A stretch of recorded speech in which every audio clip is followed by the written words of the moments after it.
대한민국 근현대사를 성경적 세계관으로 알리고 전하는 대한역사문화원의 한국 근현대사 바로 알기 특강입니다. 건국의 걸림돌 첫 번째 이야기, 좌우합작. 이번 시간부터는 해방 후 대한민국 건국까지의 3년 동안 대한민국 건국의 걸림돌이었던 좌우합작, 공산주의 그리고 공산주의 폭동을 차례로 살펴보고자 합니다. 오늘은 그 첫 번째 이야기로 대한민국의 건국을 방해한 좌우합작이 무엇인지 공부해 보겠습니다. 1945년 8월 15일, 드디어 일본이 패망하고 우리는 해방의 기쁨을 누리게 되었습니다. 그러나 그 기쁨도 잠시. 1948년 8월 15일, 자유민주주의 대한민국으로 완전한 독립을 완성하기까지는 3년이라는 시간이 필요했습니다. 해방을 맞이한 한반도는 혼란 그 자체였습니다. 이미 조선 왕조는 막을 내렸고 나라를 일본에 넘겨준 이씨 왕조가 다시 한반도를 통치한다는 것은 이제 가능한 일이 아니었죠. 그런 상황에서 한반도에 어떤 정체성을 가진 나라가 들어설 것인가는 한반도의 운명을 결정짓는 아주 중요한 사안이었지만 모든 사람이 그 중요성을 인식하고 있었던 것은 아니었습니다. 오히려 해방이 되었으니 이제 예전처럼 살면 된다라고 생각하는 사람이 대부분이었습니다. 그러는 사이 한반도에는 건국의 방향성을 놓고 다투는 좌와 우의 대립이 시작되고 있었습니다. 그리고 건국 과정에서 좌우합작이라는 변수가 등장하여 건국의 발목을 잡게 된 것입니다. 그런데 좌우합작이 무엇일까요? 우리는 좌파, 우파라는 말을 자주 듣습니다. 그러나 정확한 의미가 무엇인지 설명하기는 쉽지 않습니다. 우선 좌파와 우파의 의미부터 알아볼까요? 좌파와 우파의 기원은 프랑스 혁명으로 거슬러 올라갑니다. 당시 프랑스의 국회였던 국민공회에서 의장석을 기준으로 급진파, 즉 혁명파는 왼쪽, 온건파, 즉 왕당파는 오른쪽에 앉았습니다. 이것이 급진파는 좌파로, 온건파를 우파로 부르게 된 시작입니다. 그러나 누가 좌파고 누가 우파인지 시대에 따라, 나라에 따라 의미가 조금씩 달라지기도 합니다. 그리고 어느 나라든 좌파와 우파가 존재합니다. 우리가 일본으로부터 해방된 1945년, 한반도의 좌파는 공산주의와 사회주의 지지자들이었고 우파는 자유민주주의 지지자와 민족주의자들이었습니다. 그런데 해방 후 건국 과정에서 좌우합작이라는 신기한 현상이 일어나게 된 것입니다. 전혀 정체성이 맞지 않는 두 집단이 합작하자는 이야기인데 절대 가능한 일이 아니었죠. 이 좌우합작이 바로 하나님이 주신 꿈과 사명을 감당할 하나님의 말씀대로 통치되는 거룩한 나라, 대한민국 건국의 발목을 잡는 사단의 방해 공작이었던 것입니다. 지금부터 왜 좌우합작이 건국의 걸림돌이 되었는지 그 이유를 알아보겠습니다. 1917년 볼셰비키 혁명 이후로 전 세계는 공산주의 열풍이 불고 있었습니다. 우리가 해방할 당시에도 공산주의 열풍은 계속되고 있었죠.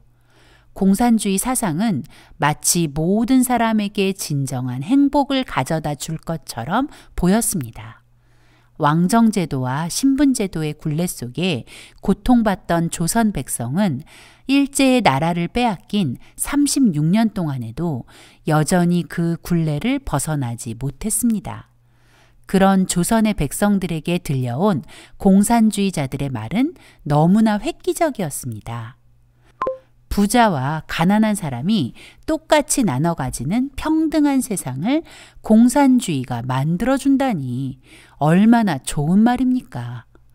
가난과 신분제도로 고통받던 사람들에게 공산주의자들의 말은 듣기만 해도 마음에 맺힌 무엇인가가 쑥 빠져나가고 위로와 감동이 넘쳐나는 말이었을 것입니다.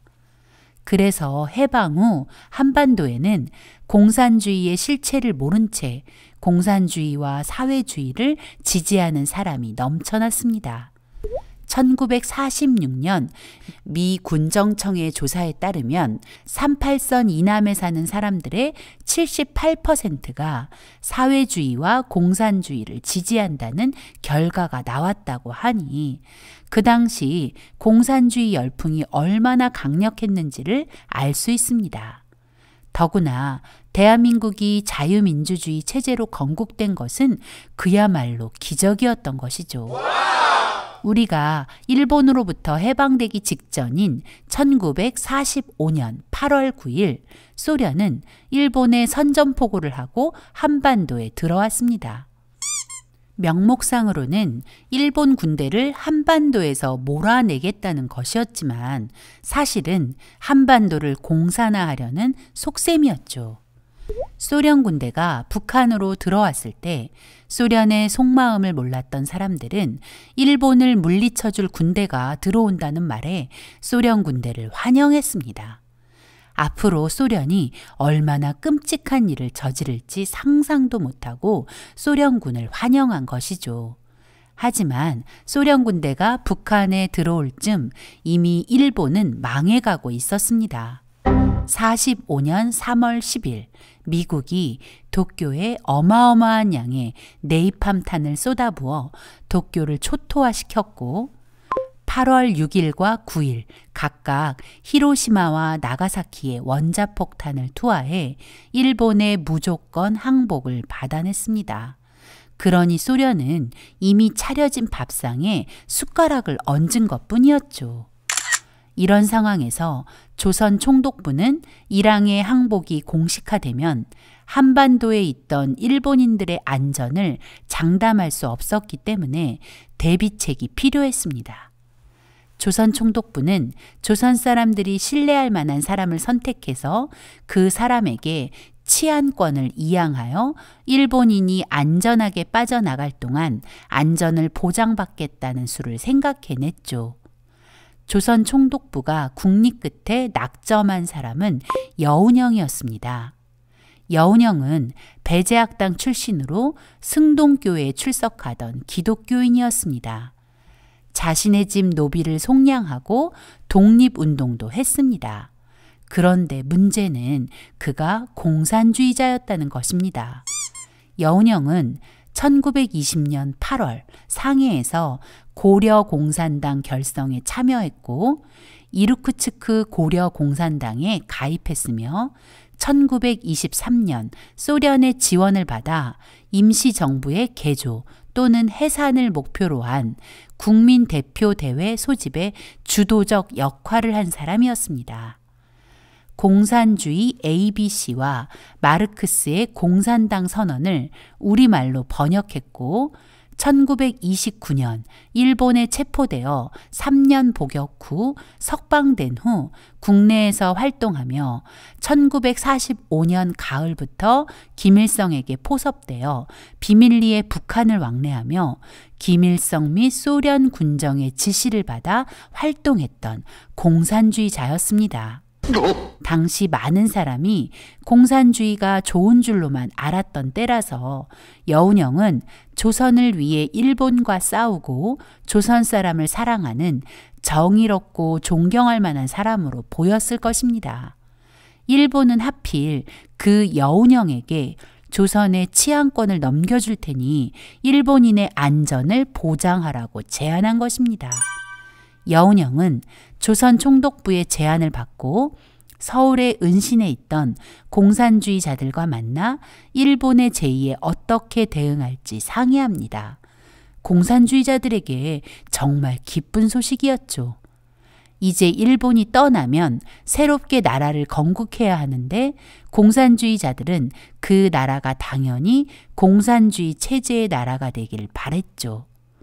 그런 상황에서 일본이 치안권을 맡아달라고 했으니 이렇게 좋은 기회가 또 있을까요?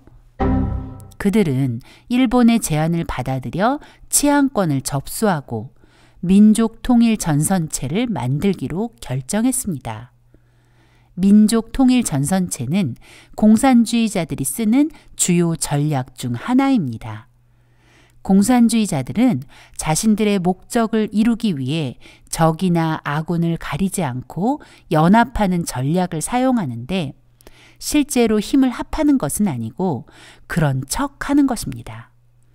여운형과 공산주의자들은 일본의 제안을 받아들인 후 건국준비위원회를 만들어 우파와 손잡는 척하면서 뒤로는 공산주의 나라를 건국하려는 속셈이었습니다. 8월 12일 여운형은 형식적으로 우파와 중도 진영의 사람들을 만납니다. 여운형이 만난 사람은 중도 진영의 안재홍과 우익 진영의 송진우였습니다. 여운형은 두 사람을 만나 조선 총독부가 치안권을 넘겨주기로 한 것과 건국준비위원회를 만들어 건국을 준비하자고 제안했습니다.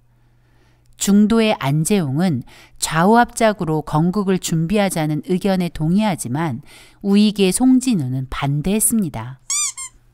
송진우는 이미 대한민국 임시정부가 있는데 왜 여운형이 일본으로부터 치안권을 인수받는지, 더구나 일본의 항복이 코앞에 있는데 왜 망한 일본과 그런 협상을 했는지 이해할 수 없다며 그 제안을 거절했습니다.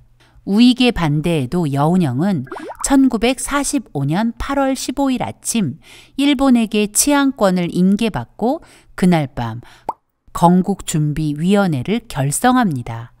이후로는 건국준비위원회를 건준으로 지칭하겠습니다. 다음 날인 8월 16일 건준 발족식을 마친 여운형의 속마음은 이랬습니다. 일본이 패전했으므로 일본으로부터 정권을 이양받는 것이 당연하다. 일본과 투쟁했던 공산주의자들이 그 정권을 받을 자격이 있다. 조선 총독부가 나에게 치안권을 넘겨주었고 곧 소련이 내려와 한반도를 공산국가로 만들 것이고 이제 감옥에 있던 우리 공산주의자 동지들이 석방되어 좌익에 힘을 보탤 것이니 그 전 단계로 잠시 합작을 하다가 인민위원회를 만들어 인민정권을 수립하고 우리가 원하는 계급 없는 세상, 프롤레타리아가 다스리는 공산주의 나라를 세우면 된다. 여운형이 꿈꾼 나라는 자유민주주의 국가가 아닌 공산주의 국가였음이 분명합니다. 그리고 그들이 말하는 좌우합작은 진정한 연합이 아닌 공산주의자들의 속임수라는 것이 분명해집니다. 건준이 결성되었을 무렵 골수 공산주의자 박헌영이 등장합니다. 일본의 눈을 피해 숨어있던 박헌영은 해방 후 서울에 나타나 자신이 소련에게 인정받은 조선공산당 재건 책임자이며 조선공산당이 재건되었음을 선언합니다.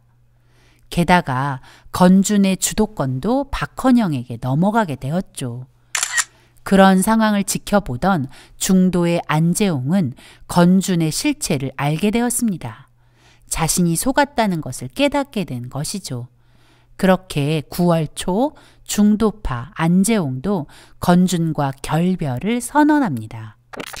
이런 사실을 놓고 볼 때 건준은 공산주의자들을 위한 건국준비위원회였다는 것과 자유민주주의 체제, 대한민국 건국의 걸림돌이었음이 분명해집니다. 그런데 현재 대한민국의 역사교과서가 건국준비위원회를 대한민국 건국의 주도적 역할을 한 것처럼 가르친다는 것이 우리의 마음을 더 비참하게 만듭니다.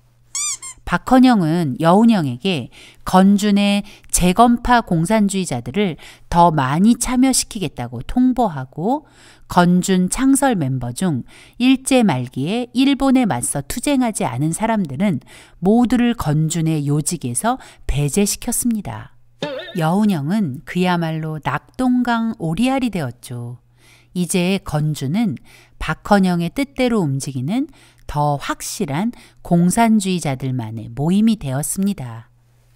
박헌영은 이제 더 이상 그들의 본색을 감추지 않고 공산주의 나라 건국을 시도합니다. 조선인민공화국을 선포한 것입니다. 이하 인공이라 지칭하겠습니다.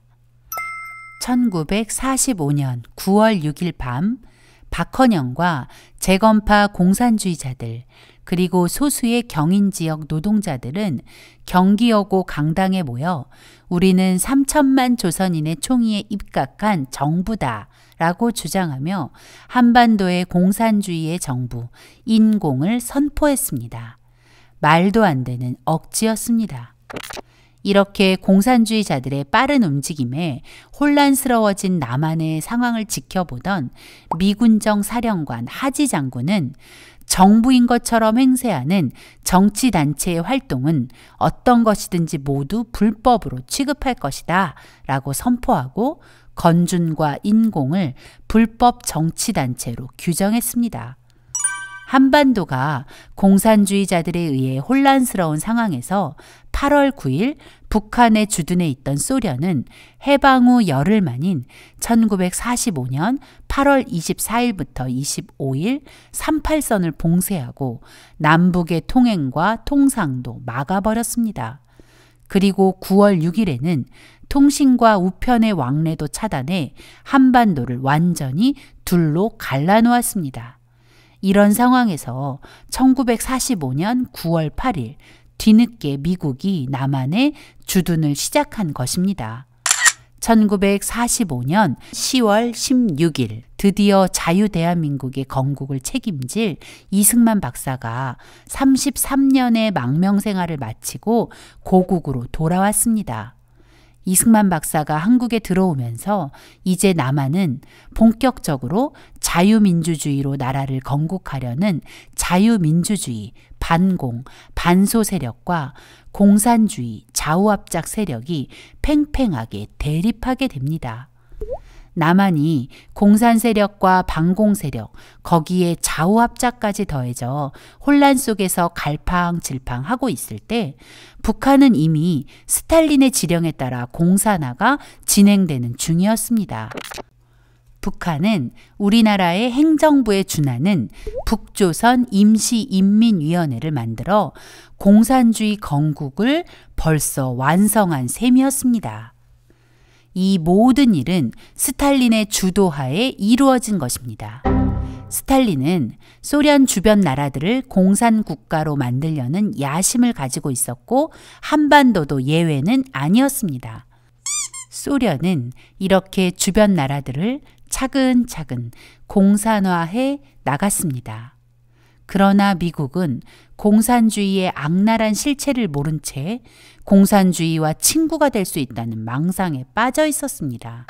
바로 좌우합작 사상이었습니다. 그래서 미국 대통령 루즈벨트는 2차 세계대전의 승리를 위해 스탈린과 손을 잡고 소련의 군사적 경제적 지원을 해주는 어리석은 자의 길을 걷고 있었습니다. 미국이 소련에 지원한 군수물자는 항공기 14,834대, 전차 13,000대, 트럭 42만 7천대, 지프 5만 대, 철강 200만 톤, 상선 95척, 양곡 899만 톤이나 됩니다. 미국은 자신도 모르는 사이 소련의 공산화 자금을 물심양면 지원한 것입니다. 한반도 내의 좌우합작 시도만으로도 남한은 혼란 속에 빠져있던 그때 자유민주주의를 수호하는 미국마저 좌우합작이라는 미혹에 빠져 우리나라 독립의 발목을 붙잡는 걸림돌이 되었던 것입니다. 이번 시간은 건국의 걸림돌 첫 번째 이야기로 좌우합작에 대한 개관을 살펴보았습니다. 다음 시간에 건국의 걸림돌 두 번째 이야기, 좌우합작의 결과인 모스크바 삼상회의와 신탁통치 이야기로 이어가 보겠습니다.